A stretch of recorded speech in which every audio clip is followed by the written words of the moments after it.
We're live. Look at that. Here we are talking Pacer coming up next.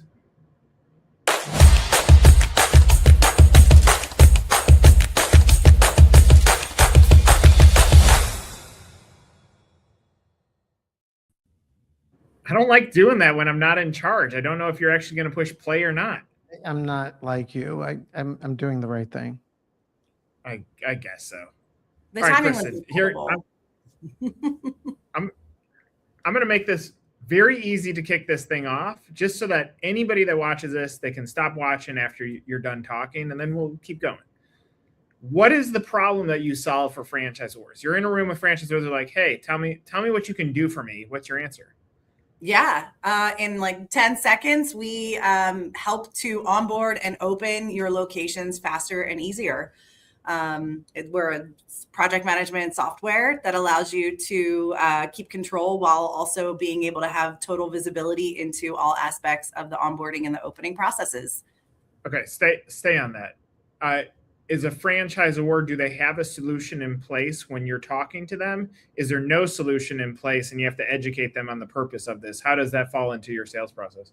Either or. Usually the franchisor has done something right because they've become successful enough in order to be franchising. So most times they have some sort of playbook, some sort of process that they're following.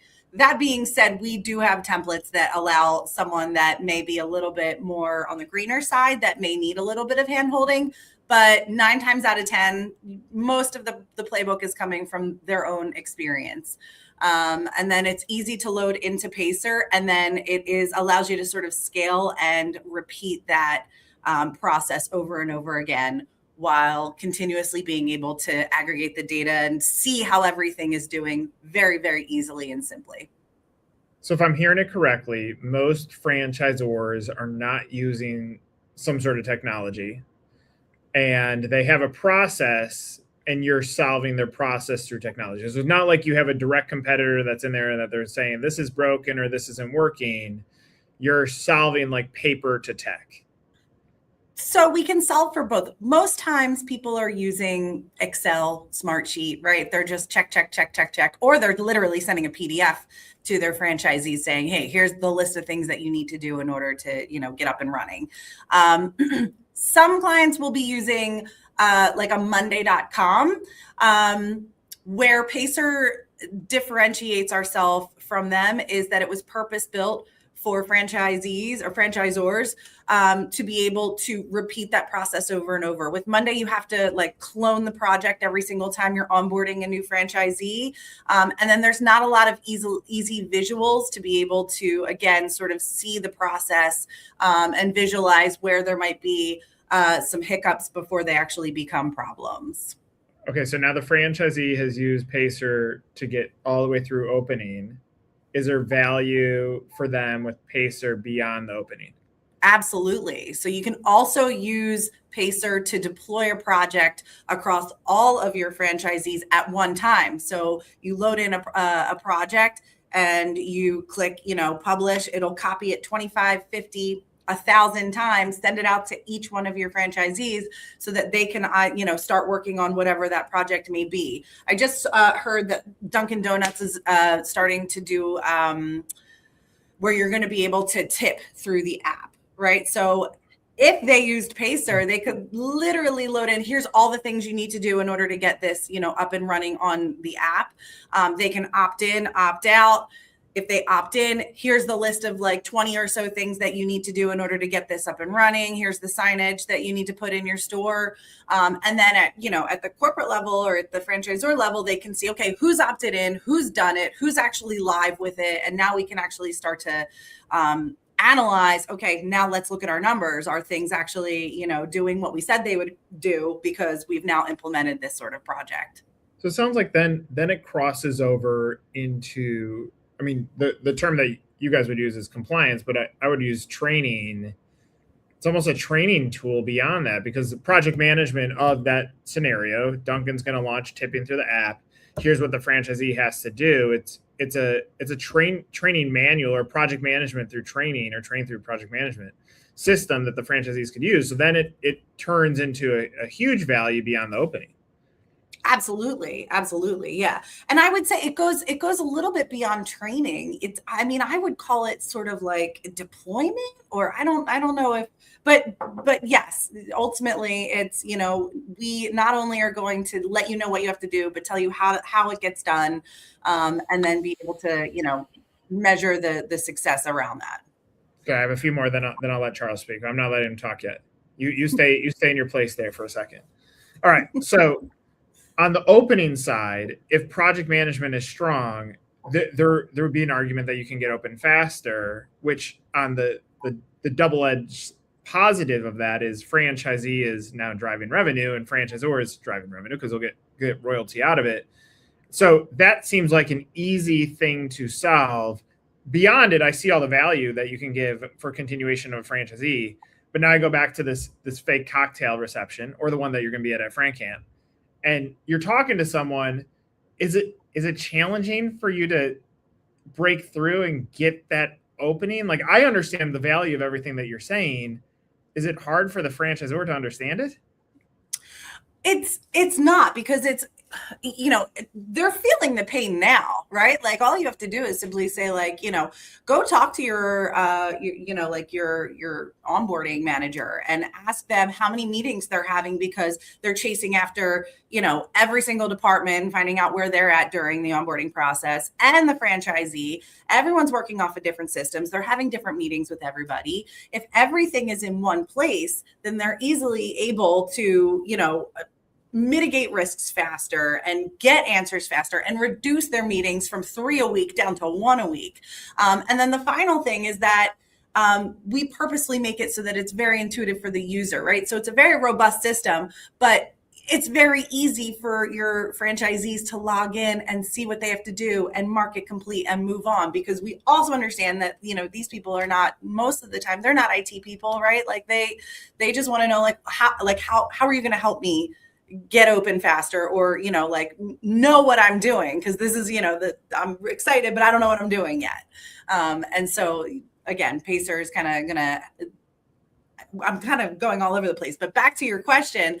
Again, these franchisors are feeling these sort of pain points now. And they're using something, but they could be, a way more efficient and way more streamlined. Now you have to break through and show them how you budget for this, which if the budgeting is coming from operations usually has some budget, but it doesn't budget like franchise sales or marketing. So you still got to break through there. But I would imagine like your close rate's got to be tremendous once you get them into demo stage, but you got to get them into demo stage for them to see it, right? Yeah. And that's true. I mean, with almost anything, but yes. Yeah. And you're absolutely right. Once they kind of see where Pacer can sort of bring, kind of reduce those silos within, again, all those different people that are touching, friend devs touching a piece of it, real estate's touching a piece of it, everybody sort of touch a piece of it. Once they see that, like, those sort of silos get broken down, that's usually a big, like, aha moment for the franchisor. Charles, now you can talk. I think one of the biggest benefits is the network effect for the franchisor, right? Because the whole benefit of a franchise system is the data, the improvements, the analytics. So if as a franchisor, I have one centralized dashboard where we could start aggregating the data, I mean, I think that moves the needle over time, no? Absolutely. And imagine if you're a multi-unit franchisee. I mean, you're going to be able to log into one place and toggle in between your units, and kind of see what's going on. And to that point too, I mean, there might be something, you might be opening up, five units over the next, 5 years. There might be a whole lot of stuff that you're doing for that unit that's opening up next, but there might be some stuff that you have to do for the one that's opening up, in 6 months or a year, that, again, if that gets missed 6 months out, then you're already behind the ball. So I'm going to throw 2 questions, right? Your team will be at Frank Camp next week and looking forward to that. 2 scenarios now, right? Let's say we'll start off on the emerging end. There's an emerging franchisor in the service category, home service-based business. And then there's one in the restaurant category. Both really good brands, say 10 to 15 units. What are they missing out by not having a system like Pacer? Sure. I think the restaurant one is going to be a lot easier to answer, right? That whole opening process is way more intricate, I would say, than, you know, than doing a home service, right? So you got to order the spoons and the linens, and, you know, like you got to get like bar certified and all of that kind of stuff. And usually that opening process, it happens over a longer span of time. And so the ability to be able to bring visibility into that long process is really going to allow you to mitigate those risks that happen usually, you know, like a couple months out. When it comes to the home services, there are so many different things that that you have to do. That timeline shortens, right? Because I'm sure there's not going to be a lot of site selections and things like that, but there's still certifications that need to be done. And you're working on a much shorter timeline. So I would almost argue that that's even more important, because things are moving so fast that it's so easy to miss things, especially if you're scaling to the point where, you know, you've got different territories that are working, you know, weeks apart from each other, onboarding them. And so it's just as important to be able to have that sort of visibility across the different franchisees. I mean, what would be a legitimate reason not to sign up with Pacer? Oh, I mean, nothing. There is none. No, there is none. No, I'm not going to let you answer that. Let her answer it in a different. Is it a financial hiccup, or is it an understanding? To be fair, I mean, Excel doesn't really cost you anything. So there is a small financial component to it. I think that there needs to be a level of growth and scalability where you really start to feel the pain points, because one, onboarding every so often, sure, very manageable. When it comes to the point where we're kind of scaling on a much, you know, more exponential level, and things are sort of coming in and happening at a much quicker pace, that's really where you start to see the pain points, and you know, this is what we're doing now is not scalable. And I guess that's how I would answer that.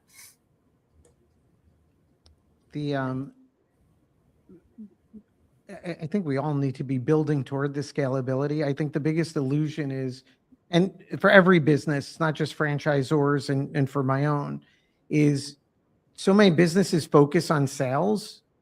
And the ironic thing is, if you focus on the capacity and the execution, the sales are going to come. And so I do think that even on the emerging level, I could think of a number of brands that, in the most positive way and most confident way at FranCamp, and anyone watching this, of, hey, you do need a system like Pacer.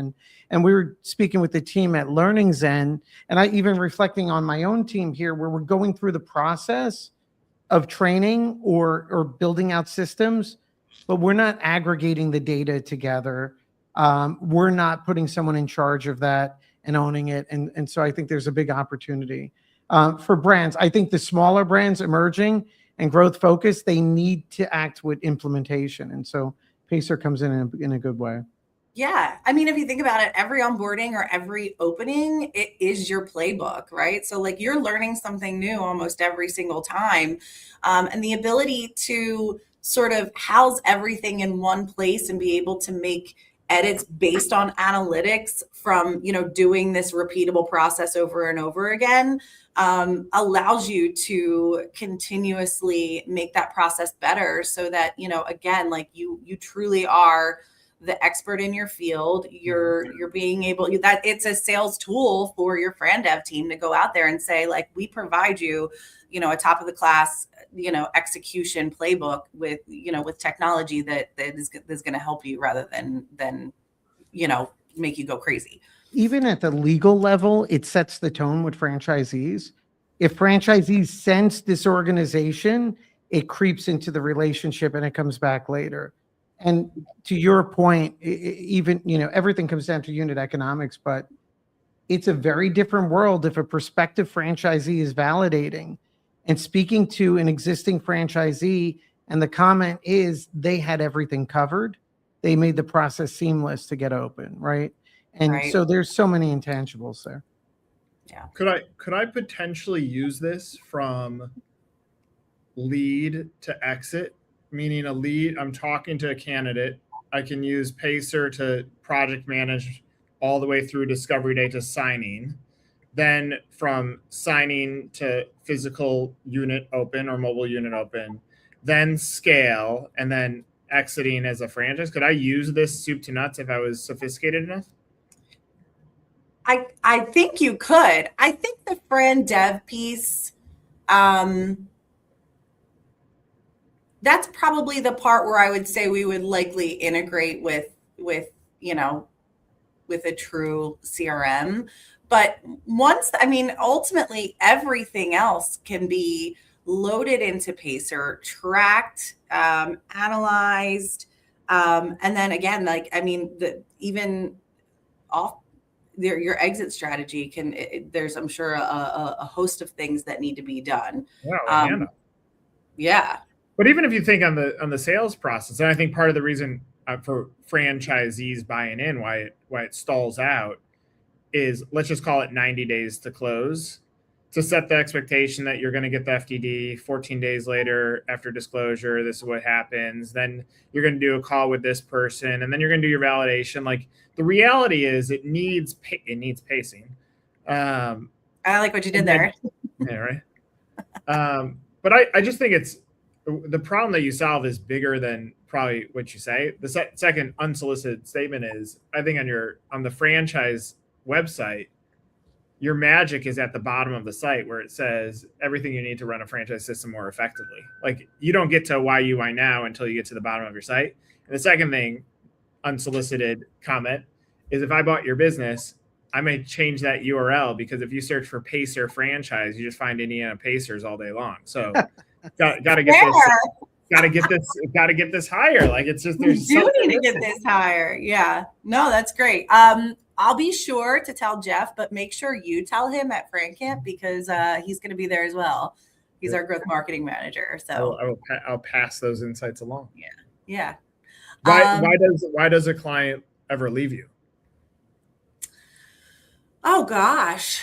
I guess the growth is not there. I'm trying to think of our most recent turns, and there's not, happy to say there's not a lot. Yeah, I would say the majority of it has been a budgeting issue, but that was not a franchise client, and that the growth wasn't there, so that there was not a lot of onboardings happening, so there was a lull. Oh, go ahead, Charles. No, go ahead, Nick. No, I'm going to say one more comment where I think Pacer could win, especially and I'm looking at franchising lens more than anything. Of course. I think of the private equity world, like set up the pacing for how I go from I'm interested in purchasing a franchisor to close, because a lot of private equity funds don't even have a strong process of due diligence that you could set up roadmaps, even if it was a free tool, to break into private equity funds so that they're saying, well, we need Pacer throughout all the portfolio companies as well. Yeah.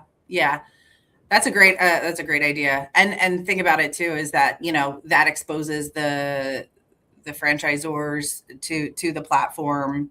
So that, they're getting a small little peek into it, maybe just even on the front end, but it still allows them to see some of the dashboards.